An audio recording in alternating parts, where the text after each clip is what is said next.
This is Dr. Shehzad Ahmed and I am presenting a video for the evaluation of heart murmurs along with the concept of dynamic auscultation.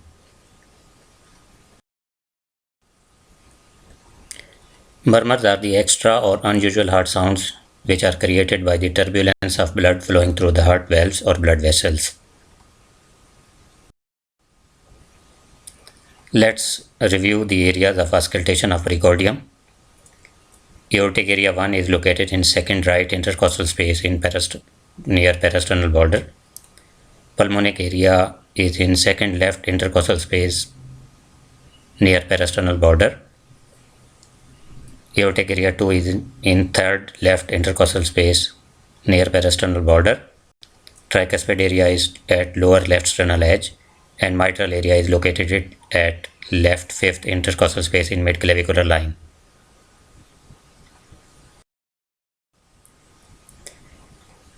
A murmur is always evaluated in the overall clinical context of the patient, which means that we have to see the abnormal findings on pulse or JVP examination as well as the presence or absence of a thrill. We have to evaluate the character and location of the apex beat, change in intensity of the heart sounds as well as abnormal findings on ECG as well as chest X-ray. Based on whether a murmur is isolated or is present in the presence of above mentioned abnormal findings, the murmurs can be divided into pathological murmurs or the innocent murmurs. The characteristics of a murmur which we have to evaluate for the thorough assessment of a murmur are the timing of the murmur in cardiac cycle, its intensity, site of maximum intensity, radiation of the murmur, character, its pitch and effect of posture as well as respiration, and rhythm on the murmur as well as the effect of different maneuvers, which is called as dynamic auscultation, which will be discussed later in this video. Systolic murmurs can be divided into 4 categories. Early systolic murmur can be because of ventricular septal defect with pulmonary hypertension and tricuspid regurgitation without pulmonary hypertension. Mid-systolic murmur can be because of aortic stenosis or pulmonic stenosis or hypertrophic obstructive cardiomyopathy. A late systolic murmur can indicate mitral valve prolapse or rarely tricuspid valve prolapse. And the holosystolic murmurs can be because of mitral regurgitation, tricuspid regurgitation or ventricular septal defect without pulmonary hypertension. Diastolic murmurs can be divided into 3 categories. Early diastolic murmurs can be because of aortic regurgitation or pulmonary regurgitation. Mid-diastolic murmurs can be because of mitral stenosis, tricuspid stenosis, atrial septal defect, anomalous pulmonary venous return, and left atrial myxoma. Late diastolic murmurs can be because of pre-systolic accentuation of mitral stenosis murmur, or it can be austen-flint murmur of severe or eccentric aortic regurgitation. Continuous murmurs can indicate a patent ductus arteriosus, arteriovenous fistula, ruptured sinus valsalva, cervical venous hum, or a memory shuffle, heard in young females, particularly during pregnancy. Intensity of murmur is divided into 6 grades. Grade 1 is murmur audible with difficulty in a quiet room. Grade 2 murmur is a murmur which is easily audible but is not loud. Grade 3 is a loud murmur without trill. Grade 4 is a loud murmur with thrill. Grade 5 is a murmur audible outside the precordium. And grade 6 murmur is audible by keeping stethoscope close to the anterior chest wall. Now the site of maximum intensity can indicate the origin of the murmur. The murmurs which are best audible at apex can be denoted by the mnemonic PM, P for pansystolic and M for mid-diastolic. And these murmurs can be because of mitral regurgitation, tricuspid regurgitation, or ventricular septal defect. And mid-diastolic murmur can be because of mitral stenosis or tricuspid stenosis. The murmurs which are best audible at base can be denoted by the mnemonic ME, M for mid-systolic and E for early diastolic. Mid-systolic murmurs can be because of aortic stenosis or pulmonary stenosis, and early diastolic murmur can be because of aortic regurgitation or pulmonary regurgitation. And the murmur which is best audible at left sternal border can be because of hypertrophic obstructive cardiomyopathy.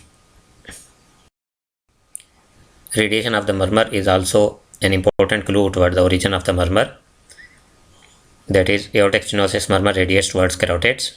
The murmur of pulmonic stenosis radiates towards the left shoulder. Murmur of mitral regurgitation radiates towards left axilla. Murmur of ventricular septal defect radiates across the sternum towards the right side of the chest. And murmur of hypertrophic obstructive cardiomyopathy radiates along the left sternal border. Character of the murmur. The murmur of mitral regurgitation, tricuspid regurgitation, and ventricular septal defect.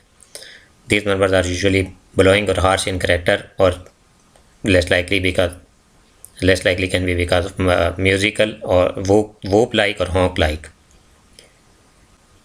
The murmur of mitral stenosis and tricuspid stenosis are rumbling in character. The murmurs of aortic stenosis or hypertrophic obstructive cardiomyopathy are crescendo, decrescendo in character, and the same is the case with muscular VSD. The systolic murmurs are usually high-pitched and the diastolic murmurs are usually low-pitched. Murmur of mitral stenosis is best heard with the patient in left lateral position, and murmur of aortic regurgitation is best heard with the patient leaning forward. And the right-sided murmurs usually increase in intensity during inspiration, whereas the murmur of aortic regurgitation, which is the left-sided murmur, is best heard when the patient holds breath after full expiration. And when the rhythm of the patient is irregular, such as seen in atrial fibrillation, the murmur of aortic stenosis varies in this condition from beat to beat. Now we come to the concept of dynamic auscultation, which is defined as the application of different maneuvers to alter the circulatory dynamics to see the effect on murmur. And the different maneuvers which can be used are the Valsalva, standing from a sitting position, squatting, hand grip, using amyl nitrite, phenylephrine, or seeing the effect of an extrasystole or post-Valsalva release. The murmur of hypertrophic obstructive cardiomyopathy is increased by Valsalva, amyl nitrite, standing, and extrasystole. For the purpose of remembering, I have made a mnemonic, that is waste, and decreased. This murmur is decreased by squat, hand grip, and post-Valsalva release, as well as phenylephrine. The mnemonic for this is sharp. And the murmur of ES is increased by squat, hand grip, amyl nitrite, post-Valsalva release, and phenylephrine. And that is decreased by Valsalva, standing, and extrasystole.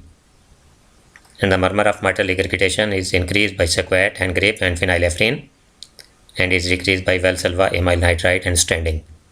The mnemonics to remember all these maneuvers are written in the brackets, and the words written in red do not indicate any specific maneuver.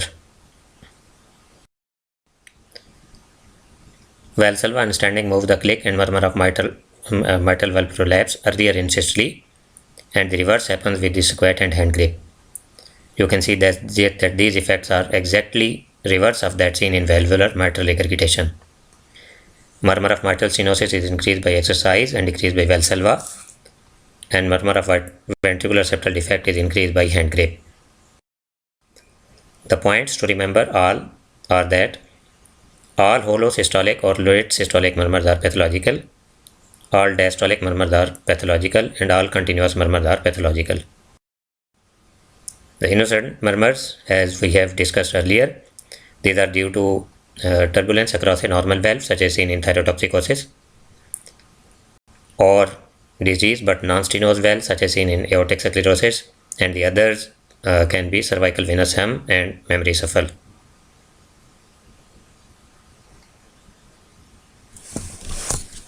So here we conclude the